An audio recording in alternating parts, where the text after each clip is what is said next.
Earth is facing a crisis. A crisis that we did not see coming. A crisis that we cannot stop.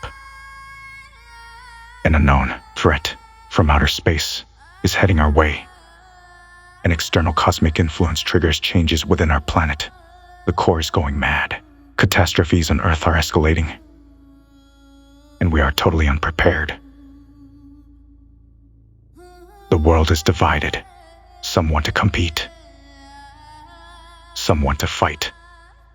Some want to escape. But none of them can agree on what to do to prevent the impending global catastrophe that can destroy the whole civilization. The only way to stop this threat is to unite world's best scientists. But in a world where war and power are the only rules, that is impossible. There is a plan A and a plan B, but both plans are risky. Both plans are uncertain. Both plans demand a price. A price that will change our lives and the fate of humanity forever.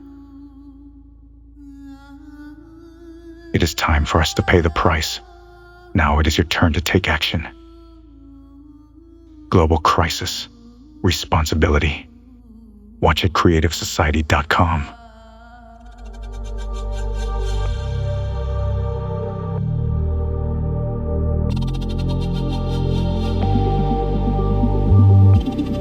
To stop killing each other. We need to stop. We need to start.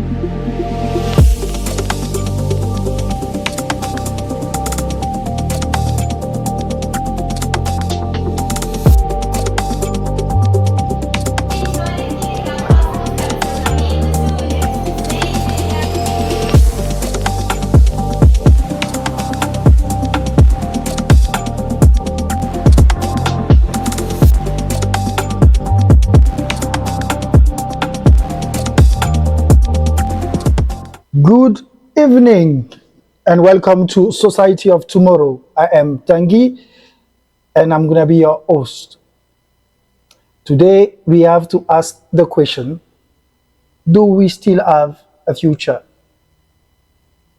Question that I believe is very important for our world today. That's why on that show brought to you by Creative Society and Impulse Radio and Television Africa, we will discuss the current event. For today, I have with me in studio, online, Olga, who's the IT manager at Creative Society.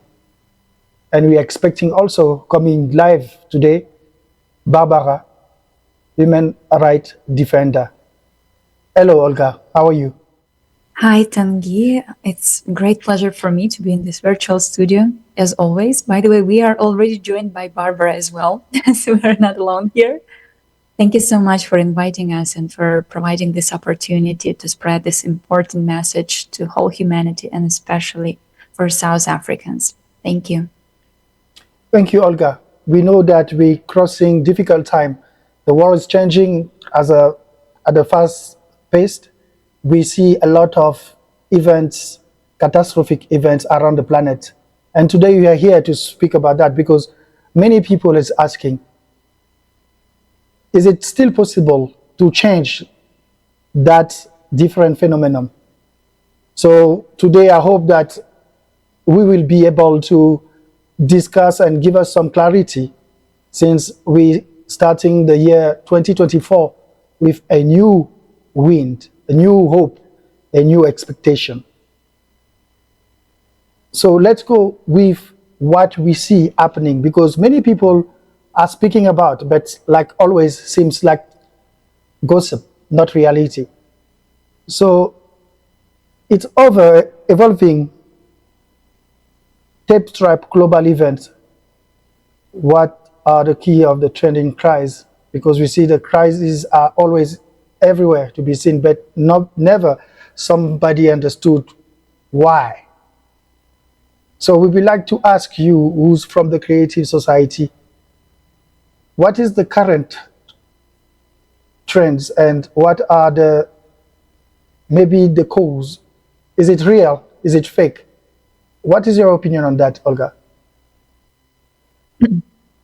Thank you for this question, Tangi. Yeah, as volunteers of the Creative Society, we have to monitor trends of different crises escalating all over the world in all countries, because actually the main goal of the project is to bear those crises. We understand now that we cannot bear them all together as we wanted before, because we have escalating climate crisis, which is growing too fast, much faster than we were predicting. But of course, still we need to understand in which conditions we are right now. And from what we see, all the war conflicts that were created over last years, there is no tendency for them to finish, and they are just escalating.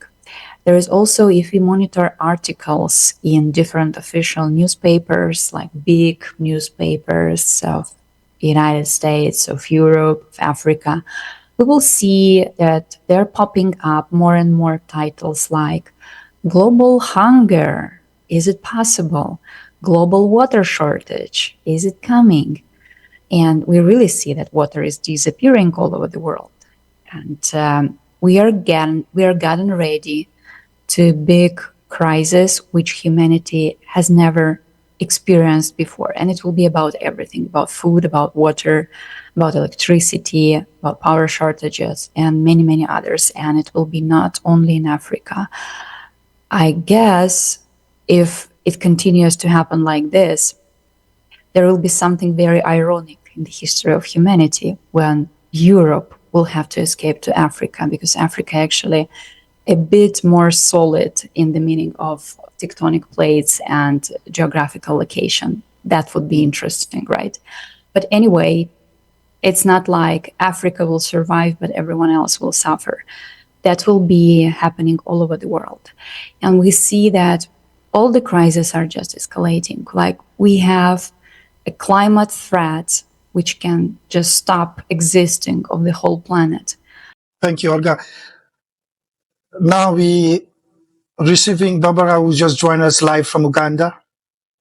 I hope that you had a beautiful, festive, and thanks to join us again in Impulse Radio for our first episode of the year. And we're speaking about the crisis, the climate change, the different trend and crises observed around the world. And since that you're from the beautiful land of Africa, we'd like to see from you and get your opinion about what is currently shaping the world today in terms of climate change and crisis, for example, on the continent for you so far. Thank you so much, Tangi. First, I would like to say hello to all our dear lovely listeners of Impulse Radio Africa. From all over the world, thank you so much for tuning in. I am Namubiru Barbara. I'm a human rights defender, environmentalist, and an active participant of the Creative Society. Thank you for having me here, Tangi. Back to the question. Before I go to the question, it is a pleasure to be with Olga Kotik, my favorite of them all. It is a pleasure to be with you today. Thank you for joining this podcast. How do I see things? What is shaping climate change? Let's not even say just Africa alone, because like Olga's just said, Africa before was more advantaged in all this because of our geographical location. We are the ones who don't get snow. The heavy winds don't hit us. It's rare to find tornadoes. Lately, the narrative has changed. We have experienced all sorts of things. We've experienced wildfires in Africa, in Kenya, to be exact. We've experienced heavy rains, not even heavy rains. We've seen it in South Africa. We've seen it in the Horn of Africa. We've seen it. Like, I'm coming from East Africa, and right now we are still going through the same thing. Back in Uganda today, it rained almost the whole day. And we're not talking about small rain. We are talking about serious rain, where it will flood away your things, it will take away your stuff. So it's not business as usual. Usually this time of the year, our climate calendar is not like this. So Can Africa still confidently say that we are safe and climate change is none of our business?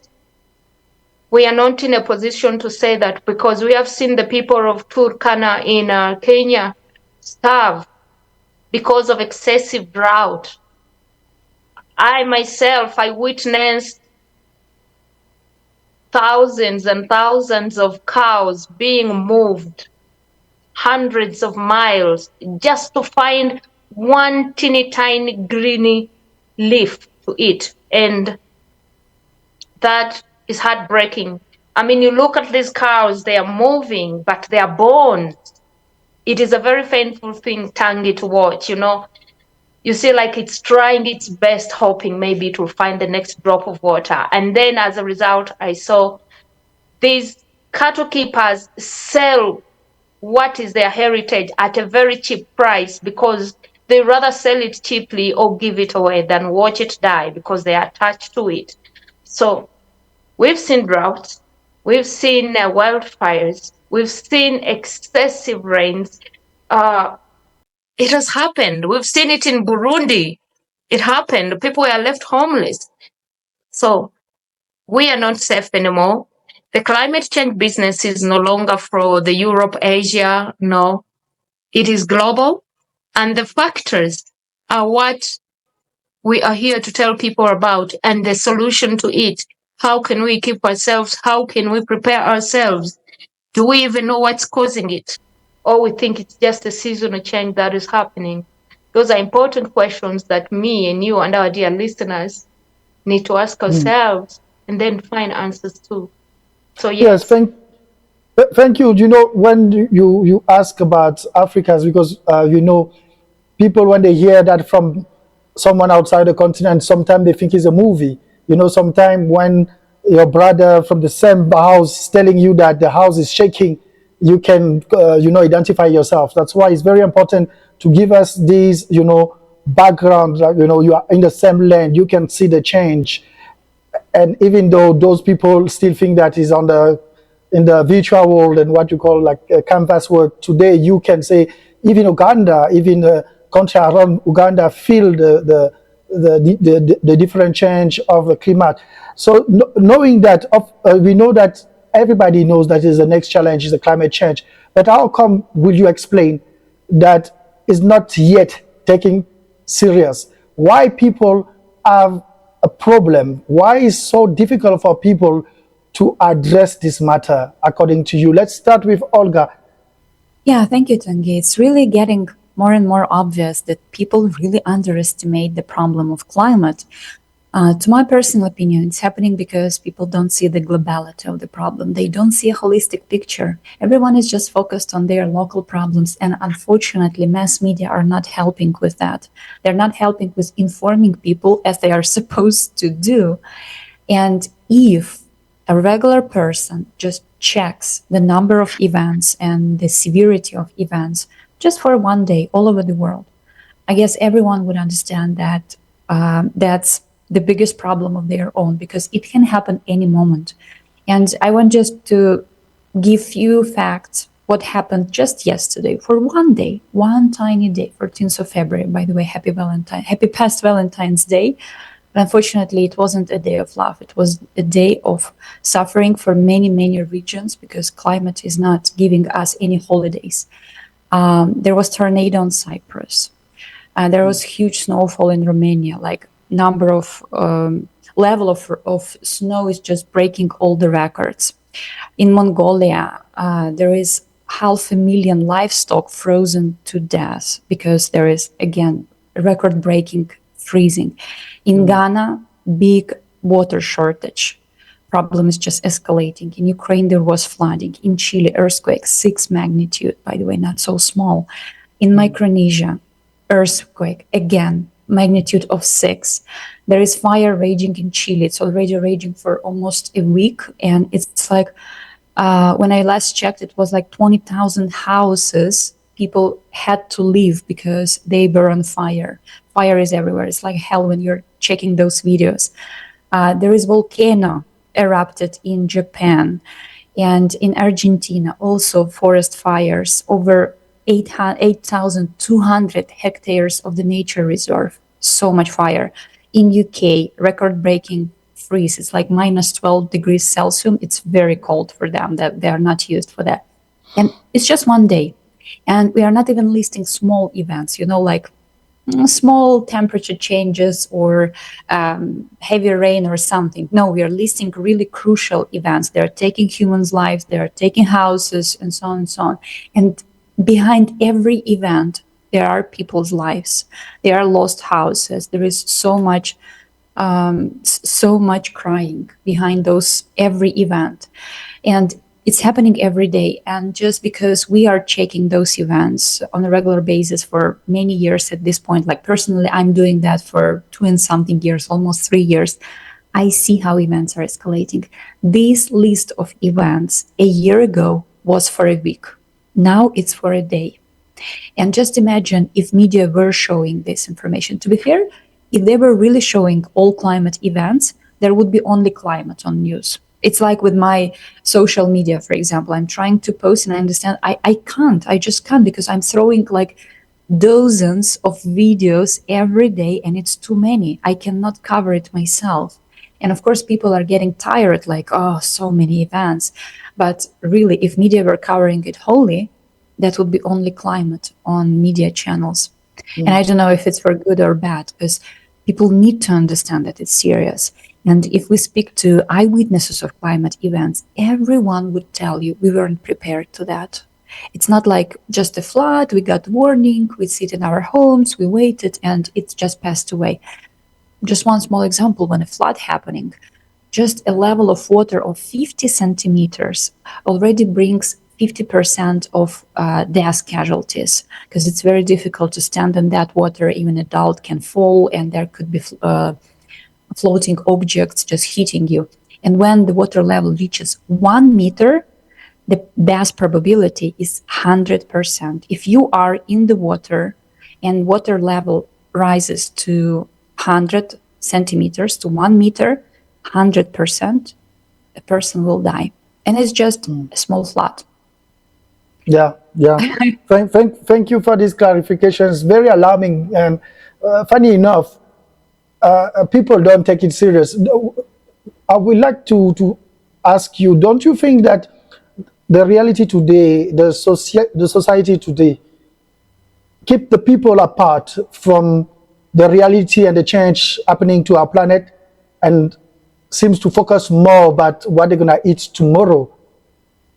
Don't you think that people are more focused on the reality, the food not being on the table, pursuit of a new job or a new degree, and unfortunately are not aware that it might be very soon that they don't even have a full planet? Unfortunately, it is like that. I would compare it to a person who has a death disease, for example, cancer growing in a very bad place of their body, but they continue doing some cosmetic procedures, like face toning, going to gym or something, and doing nothing about that cancer. The same is happening now with the planet.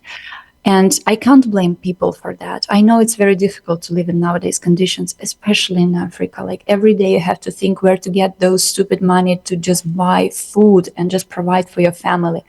I cannot blame people for that. And I think it's also a big fault of authorities who have to provide this information. Because I guess if you ask 99% of people of this world, would you like to know that you have a death disease if you can treat it?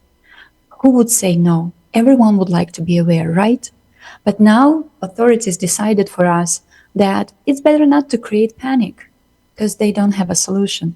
But there is a solution. A solution is unification of scientific potential of all humanity.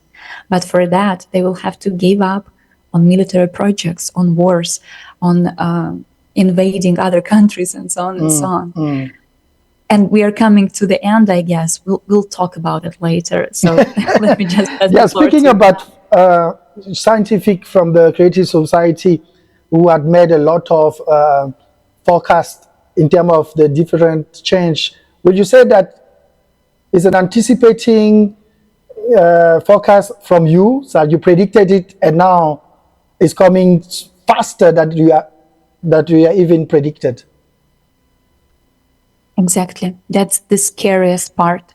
The events that we were predicting for the end of this year happened in the beginning of last year. Those devastating earthquakes, for example. Now we have a lot of earthquakes magnitude 6 plus. Last year we had a lot of earthquakes magnitude 5 plus. So, and we see that it's not like just we are 1 year ahead, like, oh, climate is 1 year ahead of us. Because of events are growing exponentially, like, yeah, now we are late, our predictions are 1 year late, let's say, but it will grow rapidly and very fast. So unfortunately, our worst predictions were actually quite positive. But how far can you give us the predict compared to your prediction and what is happening? Is it more or less? Sorry, more or less of what? Of climate events? According to your general? prediction, I think maybe you thought all this event might occur in 2026. Do you think that they come too fast, or Exactly. yeah? Exactly. This is what I was saying. The events that we were predicting for the end of 2024, they happened in the beginning of 2023, in last year. It's like almost 2 years difference with our predictions. Okay. So thank you. Barbara is back. Hello, Barbara. So I wanted to find out, according to all these prediction, and I know Africa had the opportunity also to be exposed about the prediction about the change of climate change and all these things. What is the perception of those people from Africa right now? Are they realizing that it's coming even faster, or for them, it's just a random situation? Since I spoke to Olga before and I asked her, is it the situation at home distract the people from Africa to even acknowledge such change? Thank you so much, Tanger. Before, everyone wouldn't care, it's far from home, But now, with all these changes happening, not all, but some of Africans are starting to wake up. They're really starting to realize that this might be something beyond our control.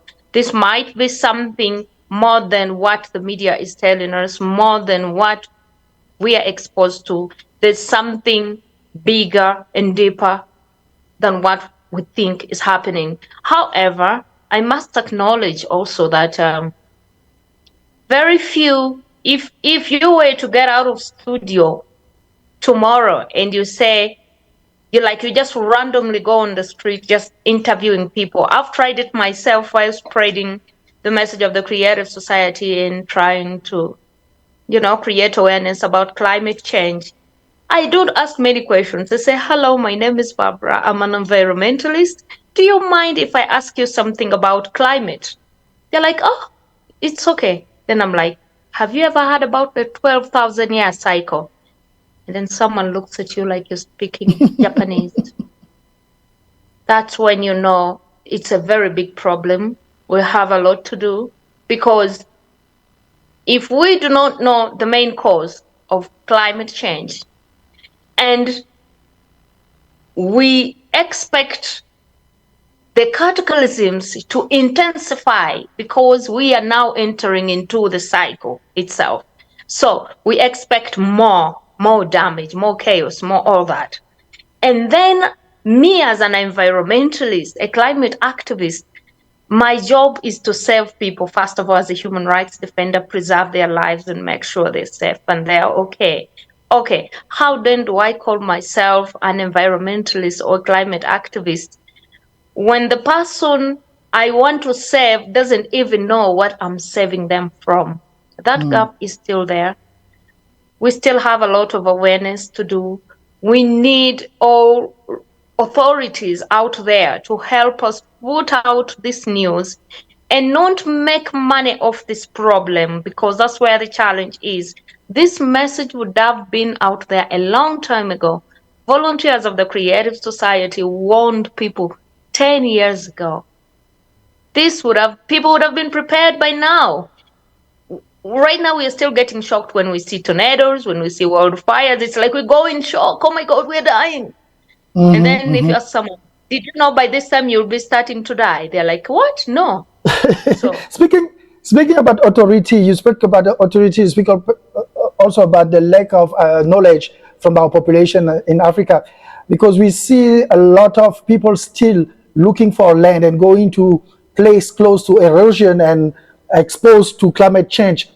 Will you say that the society, the consumer society right now, like you, I think you touch on that. Do you think that they do business? Because I mean, at least they are here to protect the people, and you see people go and still build on those land in high risk land, but there's no comment about that. I understand maybe they want to, like Olga say, not make the people panic, but I think seeing people go and build on such, exposed places and zone, they should do something about that. What do you have to say? I usually don't want to go into the authority part because it usually gets me into trouble being a human rights defender and an activist. But let me say this on a basis scale. This is what the consumerist format does. There's an area, let me give an example of a mountain. Let me give an example of Uganda. There's Mountain Rwenzori. It's a famous mountain in Africa. But there are people, indigenous people, they are called the people of the Rwenzururu. It's a very rich, deep-rooted culture in there. But every year, we must have a budget for this, for the mudslides, because they are just below the mountain. So they are always melting. Like every year they lose lives. And then when authorities are supposed to resettle and relocate these people to a place where they can preserve their heritage and, their cultural beliefs, because for Africans, our heritage is very, very important. But you will find the budget is allocated to relocate these people. And then you'll find the amount which was supposed to buy land, that land is never bought, or it is someone else's land which has been bought twice, it has issues. And then you find the next year, the same issue is happening. Why is it happening? It is because the consumerist mindset is taking over. And the people are considering money over life. People consider comfort over helping others. If, let me give a scenario. One time I was having an issue somewhere where we were staying, and one neighbor had an issue. I was surprised. I learned a lot. Of course, when you hear something, you will want to come out and help. And then I saw others just peeping through the window. And then the next day I asked, "So why didn't you come down to help?" I just didn't want to get into the cold and all that. So for me, that was strange, because there is this mindset where the authorities are like, is there a problem? Yes. Can we make money off this problem? Yeah. You will find, let me give another example of water, because it's still with climate change. There's a certain place which has a very, very huge water problem. It's in Kenya. And there's never water, let me just say that. And I'm not talking about Turkana. And this problem has been here for years and years and years. So I asked, one time I visited there and I was asking myself, so why is this that this place does not have water and they are leaders? So I was like, why can't we just get water tanks and, we can trap rainwater which comes and just, gets wasted for months. And then after a whole year, people don't have water, animals are dying, crops are dying. Why can't the authorities help us just streamline this system? And we harvest water because there's land. We can harvest it. And then someone told me, no. That is someone else's business. I said, please explain. You see, there are people in the authority who are now selling Water. purified drinking water.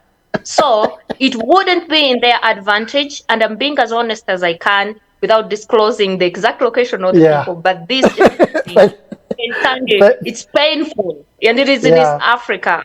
I Thank look you. at this problem every day, and my hands are tied. My heart wants to help, but I cannot, Yes. because there's already a consumerist format. There's a system. So I asked, okay, who owns these purified waters? Is it the government? They said, no, it's people who work in the authorities, but this is their personal private business. And you see, it's these some people who are supposed to pass that budget to give you Oh, the tanks, thank you water. for this So in depth. I know we might stay here, but I hope I'm not going to get you in trouble. it's okay. Please don't get me in trouble. Otherwise, I'll come to South Africa then. Yeah, you're going to have to. So let's hope that they once a planet goes off, they might not also want to sell other planets. So to to send the land.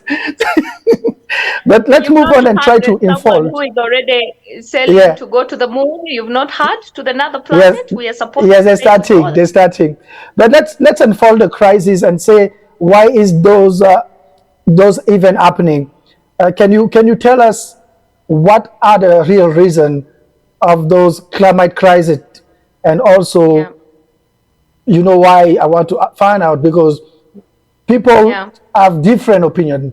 People take it from Hmm. different angle. There's many theory around, but I believe that the creative society so far had the time to investigate, had the time to put a team of scientists around, and you are able to give us more clarity. Olga, do you want to go ahead?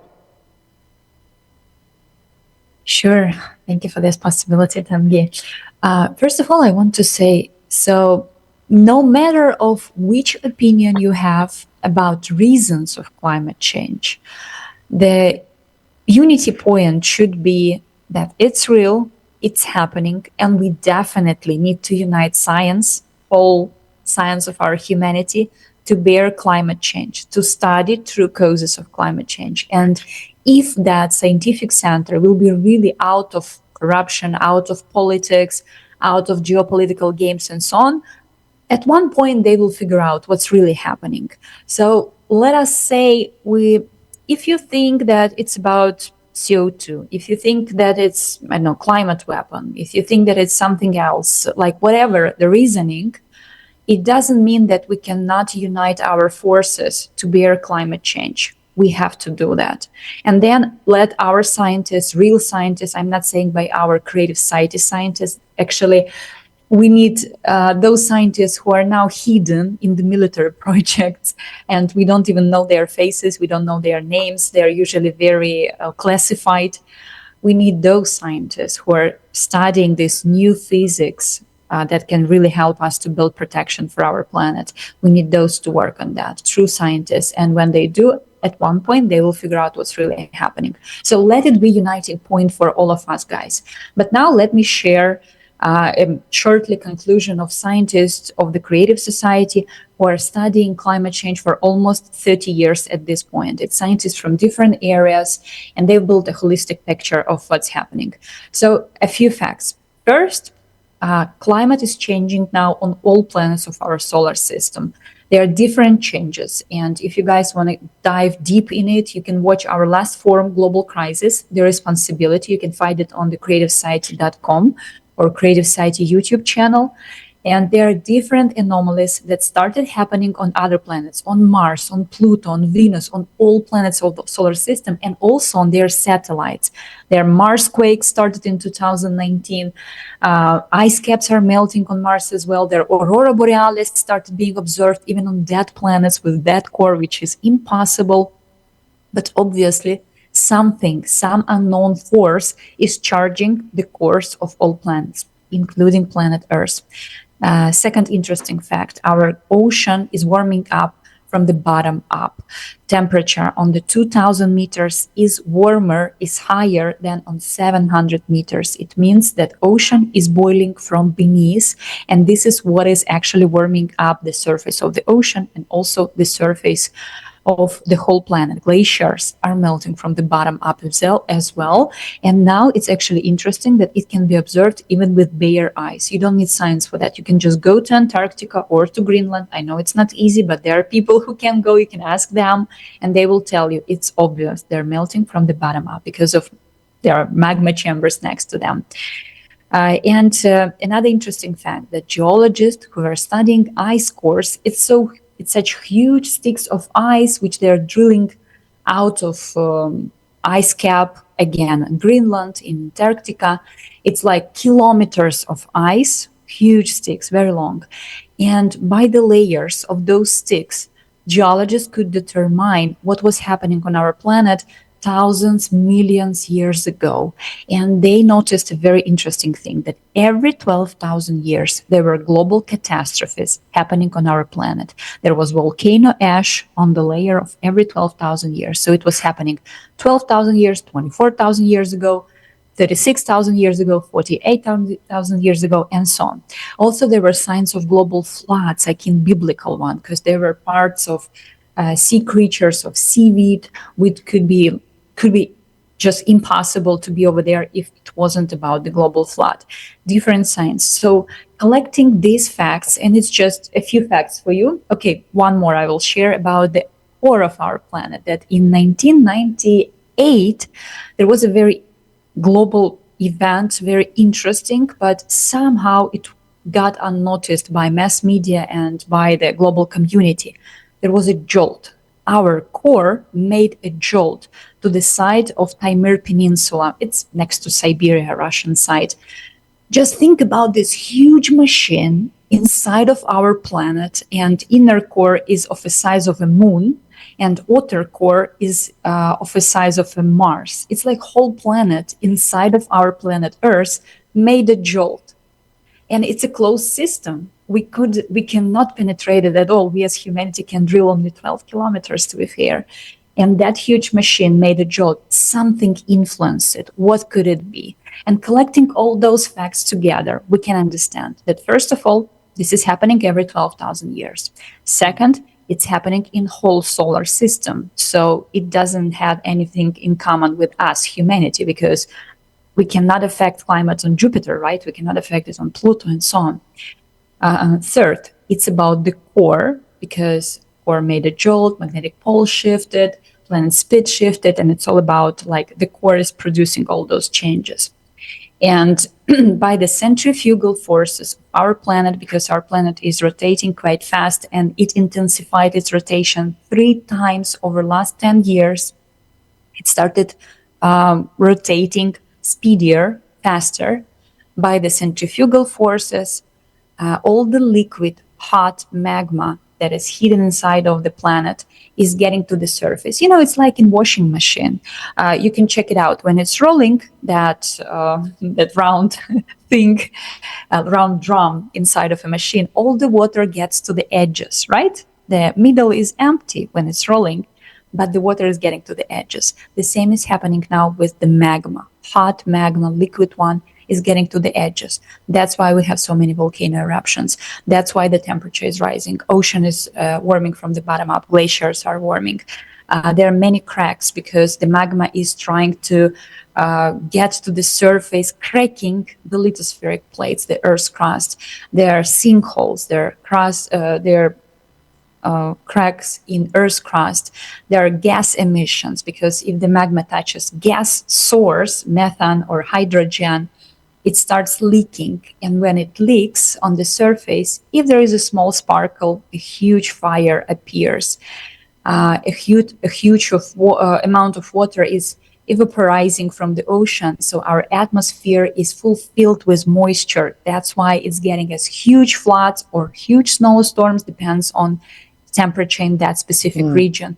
So you see, it all comes together and it creates a really holistic picture, holistic understanding of what's happening. I think it makes sense, at least when I was studying these facts. Yeah, it got makes sense. really clear for me. How is it for you, Tungi, by the way? Now, after this explanation, do you feel that it makes sense? I think that's why I'm going to Barbara, but putting it like that, I would like to say to Barbara, because I know in Africa, it will sound like a sci-fi movie type of, magma, love, gas, and all these things. So do you think there is hope? And in terms of African, do you think that they will catch up and take as severe this different change? I know we all study that in, at high school, but it seems to be now too close. So tell me, Barbara, before you go to a commercial break, is there hope? Is there hope for us to catch up, to take it serious? You understand? And to understand it. What is the scientific community in Africa say? Why are they not speaking about that? Thank you so much, Tangi. And I want to thank Olga for such a scientific approach explanation. Back to the question why our scientists in Africa are not taking it like that. I think when you hear what Olga was explaining, I am an African. I pride myself of being that. But we are not people who really like sophistication. That one, Tangi. Anything involving excessive reading, excessive researching, complications, an African man or woman is out. But in a nutshell, what Olga was trying to say, let's give an example of a burger. Sliced. The earth is in the middle. And then we are covered bags as the burger, the crust and the bud, all that together stick. Right now, what she was trying to explain that the magma is melting and spiraling around, and the middle is empty. But I want everyone to remember that as we are trapped in the middle, let's say that Earth is the center of the burger. You cannot be a chicken burger, beef burger. So Earth is either the beef in the burger or the chicken in the burger, or even the vegetables in the burger. Why is Earth heating up to this extent? Because of those scientific explanations she has given. Because so many things have gone unnoticed. And I'm glad that she talked about something that happened in the 1990s. And it is strange that even the media or the international community didn't notice this or didn't even talk about it. So that means the problem is not just in Africa. It might be a global issue. Why is this information being held back? But in Africa, it can on a larger scale, I would say we are not equipped enough to find out this information, because she talked about a jolt that took place, a twist in the Earth's core. What happened? Not even just on the Earth's core, in other planets, it happened. So climate change is not about CO2, what we are being told, because if it is CO2 and we are being told, as it is being said, that it is the cause of CO2 that is escalating climate change. Are we also on Jupiter? Because it's happening there as well. The jolt happened there. Are we also on Mars? No, we are not. So there must be something bigger than humans that is causing climate change. And that something big has, if not 90, more than 90, the cycle of the planet, which happens every after a certain 1,000 years. The way you know that every December I wait for my Christmas, Muslims wait for their Eid, and all those other religions. There's that, we have a saying that the world is rotational, nothing is permanent. Now, when we look at climate change right now, we are living that saying. Because the planet rotates, or the world rotates, at a certain point, we have to rotate and come back, just like the minute hand or the clock hand rotates. And it comes back to where it started from. The same happens to the planet. Thank you. It has to do reset. Yeah. Yes, thank you. He has to reset. I understand the principle of resetting back. And thank you to put it well and saying that maybe we don't have the tools and the capacity. And on the next episode, of course, we will be able to reach some of our scientific from different universities in Africa and hear from them and find out what is the take on that. Why is the information not spread around in mass media and other platforms? Why don't they speak about that? Why can't they be part of this awareness? And that will be said in the next episode. But for now, let's go to our break and come for our closing with Olga and Barbara. Thank you and stay online.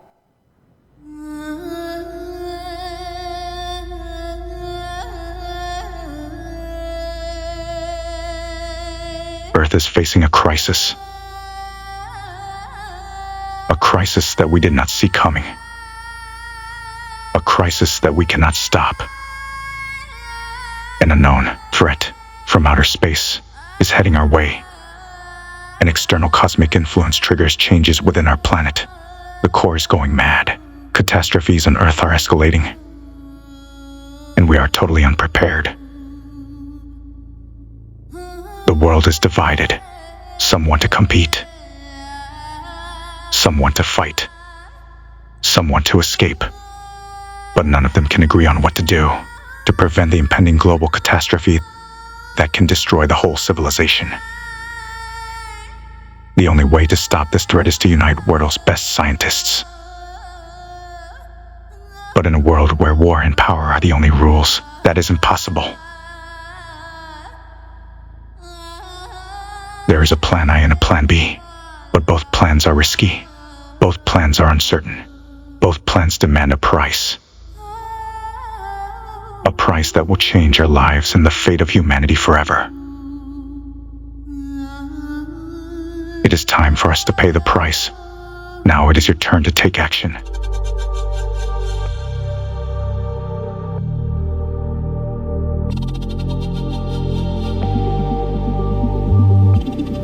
To stop killing each other. We need to stop. We need to start.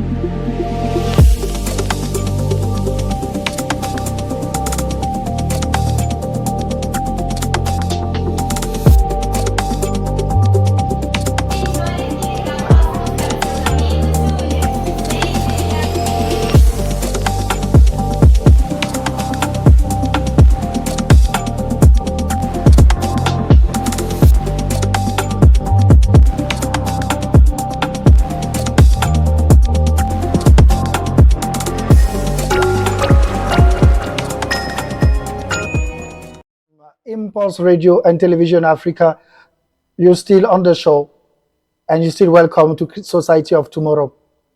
Still have on the line Olga, and we're still speaking about climate change. It is very important for us to speak about it because everything seems to be changing and we're not aware about. And a creative society allows you to speak about, and it's time for you to be aware of what is happening.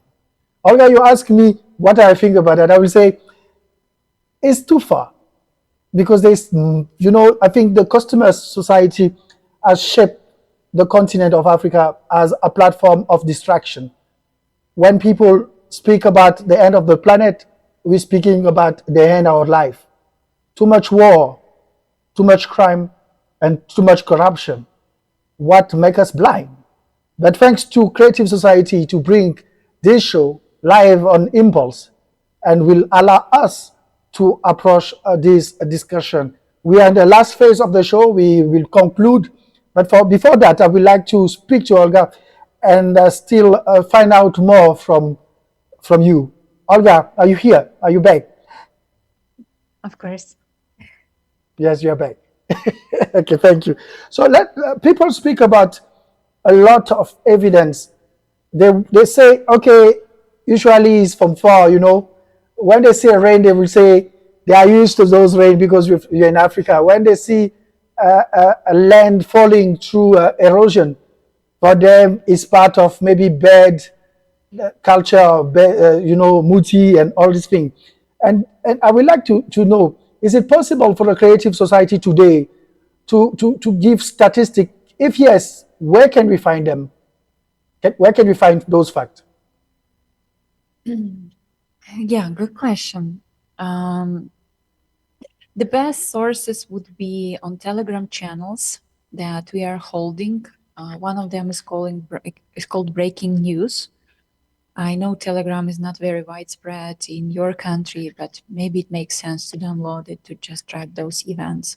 So if anyone from our dear listeners wants to check on that information, you can just write on our email, info@creativesociety.com, and we will share with you those links to the channels where you can monitor this information. Also, where we are taking those news from, actually, because we are not just interviewing eyewitnesses, right? We are getting it from official sources. But the thing is that they are very disseminated and like spread to many, many different sources. For example, like we are finding in Guardian's newspaper a news about one flood. About another flood we are finding in New York Times or whatever. Like every newspaper is sharing something. By collecting all those information, we can build a holistic picture. So yeah, those channels would be really amazing just to see the globality of the problem. But still, you can just start checking yourself as well. Start check official sources and just collecting that information. Get one date and just check earthquakes, for 14th of February, floods 14th of February, and try to collect this information. Just one day will show you how many events are happening. And second thing I would really recommend, speak to locals, people who are living on same area for many years, like 50 years, 60 years. Those people won't lie. And at this point, like I don't know, 90% of countries already experienced record anomalistic events by climate, and locals are already telling like this had never happened before. Like I'm in New York right now, and if you ask locals, we don't have that many in New York, you know, it's a city of immigrants. But if you find those locals and you ask them, like, did we have floods like this? And we are having like every few weeks, we are having a small flood. Now they are small, but in this amount, they didn't happen before. Did we have such a warm weather in February? In February, it should be freezing in New York, but it's now like +5, +10 sometimes. And people are like, yeah, cool, it's warm, but it's not normal. That's what we should understand, that it's small signals, small alarms that our planet is sick, that something is not normal. And locals can really confirm it at that point. Yes, thank you. So it seems to be a general and global crisis where people don't really care about the planet dying or all this change. But we like to close for about sorry to close. I would like to go to Barbara and ask you, Barbara, what practical step can an average person take to contribute to solve the climate collapse, according to you? Thank you so much, Tange. I like how you phrased that question. What step can an average person take? That is so beautiful. Because when you say the average person, it means you don't have to be too educated, you don't have to be too financially stable. You just have the first step you take is the will to save your life and the lives of those around you. You start with the will. Commit yourself to doing good. How do you do good? Help yourself and find this information. Nature has a way of communicating to us. If you can have access to the internet, it is there. If you do not even have internet connection, nature still communicates. How? Through events that we see every day and we ignore. There's a time, was it Canada? Skies stayed orange, like for how many days? I don't know. Not even sky. Like the town, the streets were just orange. I'm sure you follow that, Tangi. It was just like smoke everywhere. Like, So that's nature. You don't need Wi-Fi for that. You don't need internet for that. These things happen. And secondly, find out as much information as you can. And please, please, please, do not hold this information to yourself. Because imagine if Olga or me or you or the scientists held this information to themselves, we wouldn't have known what we know today. So share this information, share it with others, because only when we unite, can we find a solution that can help us save ourselves? Much as we want to unite scientists, we too, as humanity, as a globe, we need to unite. Preach peace, not war. You are an average person. You cannot stop war, but don't do things that escalate war. Don't do things that cause chaos and havoc. Don't cut down trees because we need them. The same way a flood and a tornado runs in a place where there are no trees is not the same way it will run where there are trees. Because these winds help at least slow it down, even if it's a millisecond, it counts because it saves a life. Remember, that's one person who is just standing up on the rooftop. Their house is sinking in water, and all they are waiting on is that one blink of rescue that will find them at the rooftop. It is these trees that will slow down that system. On the African perspective, why are we not planting trees? Why are our leaders encouraging us to cut down trees? We know the importance of trees. They do a lot. First, in soaking up that water. You know it, Tangi. Yes. Tree, you have your yard somewhere. Why are you planting flowers? I'm not saying flowers are bad. I really love flowers. But I would rather something that is of importance, that will give me oxygen, that will give me fruits to eat. There are so many trees you can plant. Your children will eat them, your generation will eat them, but you will also still save the environment. Thank you. Don't overuse plants Yeah, when you sorry do to not cut have you, to. but we are running out of the Yeah. time, unfortunately. And thank you, Olga, and thank you, Barbara. Thank you for your insight as we navigate the uncertainty of tomorrow. Let us remember that the choice that we make today will shape the world tomorrow. Yes. Thank you. Join us next time as we continue our exploitation and challenge and opportunity shaping of society of tomorrow as the title of our show. Thank you so much and see you next time. Thank you so much, Tangi.